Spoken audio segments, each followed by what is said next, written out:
Un visage angélique, aux doux traits de l'enfance, des yeux vert luisant, une chevelure brune ondulée, un avenir incertain, pas très grande, très mince. L'enfance l'avait quittée depuis 2 ans.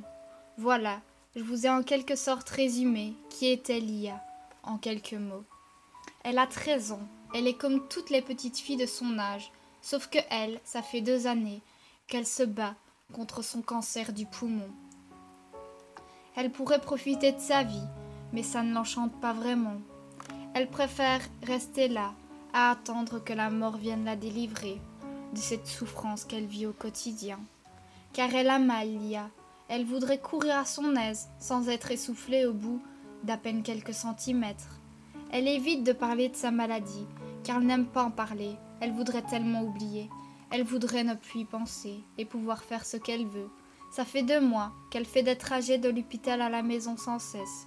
Depuis 2 mois, ça ne va pas. Ça ne va plus. La tumeur qu'elle avait dans le poumon droit n'est plus seule. On peut voir apparaître sur le scanner plein de tumeurs dans ses poumons. Elle a perdu espoir. Elle se demande qu'est-ce qu'on va pouvoir faire d'elle avec cette maladie incurable.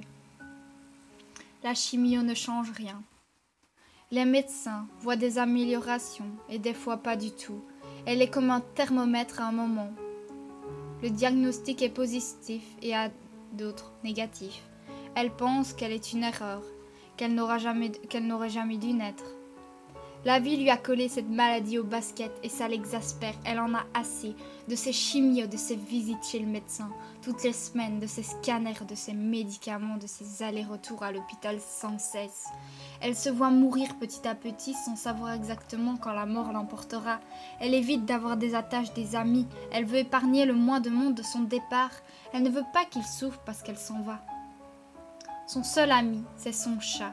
Elle le considère comme son meilleur ami et elle lui parle parce qu'elle sait très bien qu'il comprend.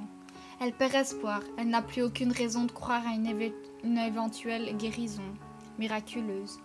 Ce soir, elle n'a presque pas mangé pour le dîner. Elle n'avait pas trop d'appétit, sa mère l'a remarqué. Mais elle est montée dans sa chambre, s'est glissée dans son lit, avec son chat à ses côtés et s'est endormie pour ne plus jamais avoir à ouvrir les yeux.